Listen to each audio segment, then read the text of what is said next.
Okay so अस्सलाम वालेकुम, this is me Rayhan Malik and you are watching my YouTube channel. तो इस वीडियो के अंदर हम डिस्कस करेंगे कि नर्स्ट इंट्री टेस्ट में मैथ्स के पोर्शन को किस तरह से प्रिपेयर करें और मैक्सिमम मार्क्स किस तरह से स्कोर करें इसमें। अच्छा, तो अगर मैथ्स के पोर्शन की हम बात करें, सबसे पहले इसकी वेटेज देखनी चाहिए। नर्स्ट के अंदर इसकी 80 एमसीक्यूज होते हैं 200 में से, तो विच मीन्स कि इसकी 40% वेटेज है। तो मैक्सिमम वेटेज आपका जो पोर्शन रखता है वो है मैथ्स का पोर्शन। और अगर आपने अच्छे मार्क्स स्कोर करने और नर्स्ट में एडमिशन लेना, तो ज़रूरी है कि आप मैथ्स के पोर्शन को अच्छी तरह से अटैम्प्ट करें और मैक्सिमम मार्क्स यहाँ से दें। ओके, तो इस वीडियो में हम दो चीज़ें डिस्कस करेंगे। एक तो कि किस तरह से प्रिपेयर किया जाए, दूसरा किस तरह से अटैम्प्ट किया जाए। दोनों के अलग अलग सेगमेंट्स होंगे। सबसे पहले हम प्रिपरेशन की बात करते हैं।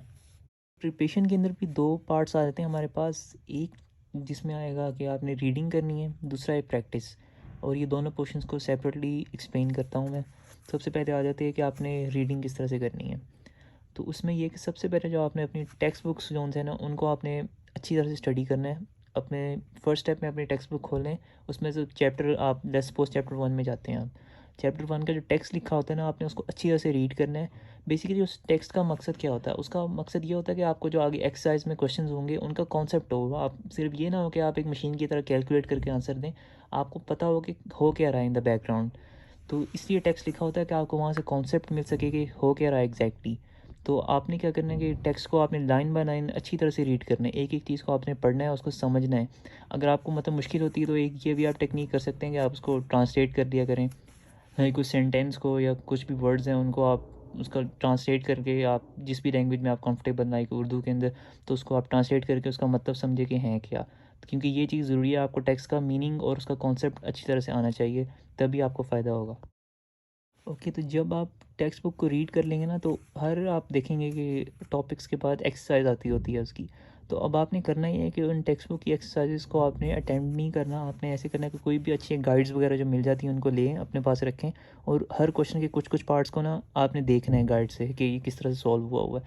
जब आप एक्सरसाइज में पूरे देख लेंगे, तो उसके बाद आपने जो चीज़ करनी है वो आपने जो भी उस एक्सरसाइज के अंदर फार्मूलाज यूज़ हो रहे होंगे, और जो भी मतलब टेक्स्ट के अंदर जब आपने रीड किए थे फार्मूलाज लिखे होंगे, उनको आपने सेपरेट पेज के ऊपर नोट डाउन करना है। नीट तरीके से नोट डाउन करना है। फार्मूलाज को नोट डाउन करना बहुत ज़्यादा ज़रूरी है, क्योंकि इसमें ये होता है कि एक तो आप जब प्रिपेयर करके आप फार्मूलाज लिखेंगे तो आपको याद भी होंगे, दूसरा है कि रिवीजन के वक्त आपके बहुत ज़्यादा ही हेल्पफुल होंगे। और मैथ्स में ऑब्वियसली फार्मूलाज मेन चीज़ होती है। अगर आपको फार्मूलाज आते होंगे, अप्लाई करना आता होगा, तो आप इजीली आप मार्क्स स्कोर कर सकते हैं। फार्मूलाज मेन चीज़ है मैथ्स के लिए। अच्छा, जो दूसरी चीज़ आती है वो है प्रैक्टिस। अच्छा, इसमें डिफरेंट लोग आपको मतलब सबके डिफरेंट ओपिनियंस होते हैं कि ये टेक्स्ट बुक ले लो, इससे कर लो। लेकिन मैं आपको दो ऐसे सोर्सेज बताऊंगा जहाँ से आप प्रिपरेशन कर सकते हैं। लाइक मोस्ट स्टूडेंट्स जिनके एडमिशन होता है वो यहाँ से ही प्रैक्टिस करते हैं। अच्छा, सबसे पहले आ जाता है किप्स फंग, और साथ में आप OETP, इसकी इनकी बुक्स मिलती हैं। तो आप ये सेट परचेज़ कर सकते हैं कोई भी किप्स एकेडमी वगैरह से, या OETP का आपको ऑनलाइन भी मिल सकता है। तो इनसे आपने ये करना है कि इनकी दो बुक्स आती हैं। प्रिपरेशन बुक्स होती है, प्रैक्टिस। प्रिपरेशन में तो खैर समराइज़ करके लिखा होता है, वो रीड कर सकते हैं। प्रैक्टिस बुक से जो भी MCQs दिए होंगे हर चैप्टर वाइज आपने उनको सॉल्व करना है।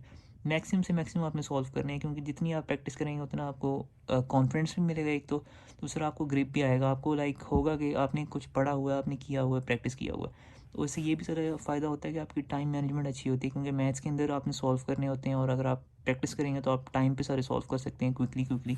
तो सॉल्व करते हुए आपको ये भी होगा कि ट्रिक्स वगैरह मिलेंगे आपको कि इसको मैं शॉर्ट तरीके से इस तरह से सॉल्व कर सकता हूँ।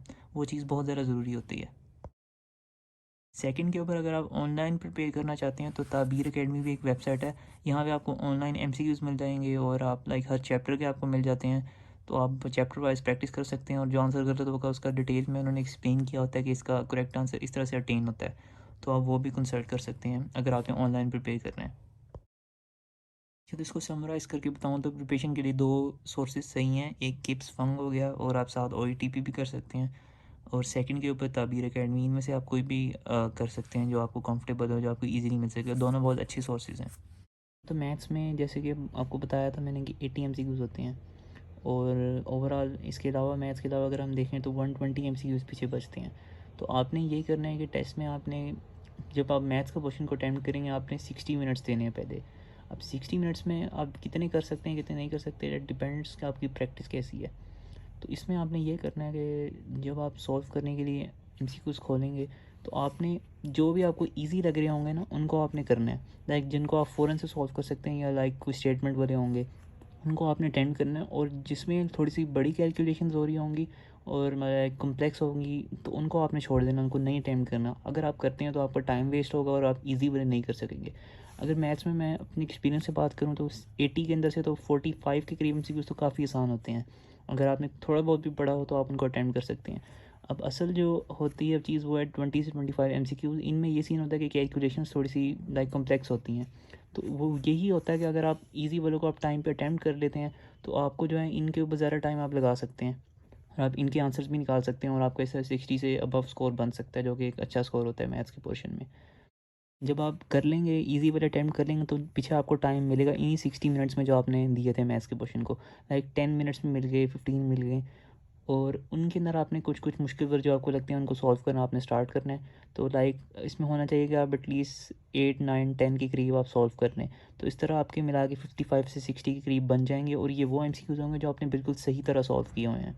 ठीक है। इनके अलावा जितने भी आपके रह जाएंगे, आपने उनको लाइक रिव्यू में डाल दिया होगा, या कुछ भी आपने किया होगा, अनअटेम्प्टेड रखा होगा, तो उनको आपने बाद में टैकल करना है। अच्छा, 60 मिनट्स के अंदर आप रफली आपने 60 एमसीक्यू सॉल्व कर लिए, और ये वो थे जो आपने सारे सही सॉल्व किए थे, मतलब सबके आंसर्स खुद सॉल्व करके फाइंड किए थे, और इनमें से इजी इजी वाले भी थे जो आपने पहले सॉल्व कर लिए हुए थे। तो इसके बाद जब आप एंड पे आप देखेंगे, जब टेस्ट पे आपके सारे पोर्शन अटैम्प्ट हो चुके होंगे, आपने तब भी इसको कोशिश करना है कि रिव्यू या अनअटेम्प्टेड क्वेश्चंस को 10 मिनट्स दें। अब एनईटी में क्योंकि नेगेटिव मार्किंग नहीं होती, तो बेहतर यही होता है कि हर एमसीक्यू को अटैम्प्ट किया जाए। तो उनमें से जितने भी आपके आखिरी 10 मिनट में आप कर सकते हैं सॉल्व, उनको कर लें। बाकी उनके ऊपर आप रैंडमली गैस लगा दें, मतलब कोई भी तुक्का वगैरह लगा दें उनके ऊपर, क्योंकि उनमें से प्रोबेबिलिटी होती है कि आपके कुछ ना कुछ तो सही हो ही जाएंगे। तो बेहतर यही होता है कि अनअटेम्प्टेड रहने की बजाय उसको सॉल्व कर लें, क्योंकि नेगेटिव मार्किंग तो होती नहीं है, लाइक उसको अटैम्प्ट कर लें। तो इस तरह करके आपके 60 पहले हो चुके थे। तो अगर इधर से आप लाइक 2 3 सॉल्व कर लेते हैं, बाकी पे गेस्ट लगा लेते हैं, तो आपके 65 तक इजीली मार्क्स बन सकते हैं, और 65 बहुत अच्छा स्कोर होता है 80 में से मैथ्स के पोर्शन में। तो आपकी गारंटीड आपके चांसेस होंगे, लाइक काफ़ी चांसेस होंगे कि आपका जो है अच्छा स्कोर आ जाए ओवरऑल एनईटी के अंदर भी, और आपका एडमिशन हो जाए।